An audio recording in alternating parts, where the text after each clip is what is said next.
Hey Mike Hankins, it's been a long time. Thanks for making me look silly. I was really glad you made a new video and I really liked what you had to say about the Russian language. I actually just talked about that in another video. This way. There we go. I wanted to go ahead and catch up a little bit and tell you a few things. So I thought I'd make a few videos. I made a video a while back about Star Wars continuity, expanded universe, canon, and I liked some of the things I had to say, but my editing software failed me and I never quite got it. So I thought I'd talk about that today. So, welcome to another Star Wars conversation. So Disney and LucasArts, Lucasfilm, or whoever is controlling the marionettes now, released a statement a few months ago whenever I was making that video that what used to be Star Wars canon is now gone. Welcome to another Star Wars, and they're starting fresh. The only things that are considered canon are the movies and the Clone Wars TV show. So, nerd alert, we are literally talking about canonicity of Star Wars, so be aware. For those of you that don't know, that means what things actually happened in Star Wars and what things are just kind of made up in Star Wars. So, yeah, it's that nerdy. So when you look at the Star Wars canon, part of the deal is that people want to know what really happened. What's the story past the story? Everyone who loves Star Wars loves the movies and knows the movies, but they want to know the stories in between the movies. Did you know there's like 6 months between Empire Strikes Back and Jedi, but several years between A New Hope and Empire Strikes Back?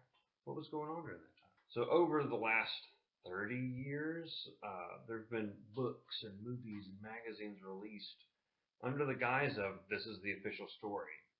And several times they have released a new set of stories and games and comics and whatever that kind of erased some of the old stuff, and they said, well, this is the real canon now. Look famously to the Clone Wars series replacing the Micro series, replacing all the books.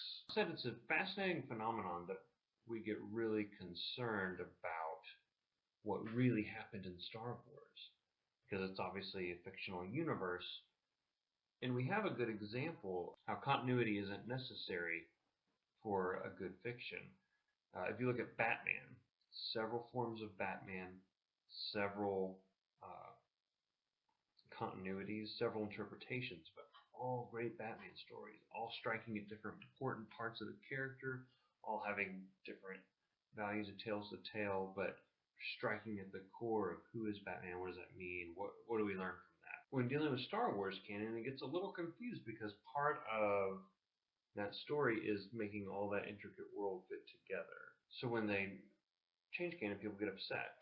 But this is my takeaway from this. We shouldn't hold too tightly to the ideas that we've constructed about the things that we love. I'm not going to go on a rant about biblical interpretation or looking at the law as the Constitution as a living document versus a word for word literal thing, whatever. That's a whole nother different kind of podcast. But I think there's value in considering the idea that we need to get to the core of what these things are that are important to us. The stories that we tell our kids, the ideas that we hold to, the movies we love to watch. What are the parts of that that really matter, really mean something to us? What are the parts of that that are extraneous, and what parts have we made stuff up? What parts have we created for no purpose but our own edification?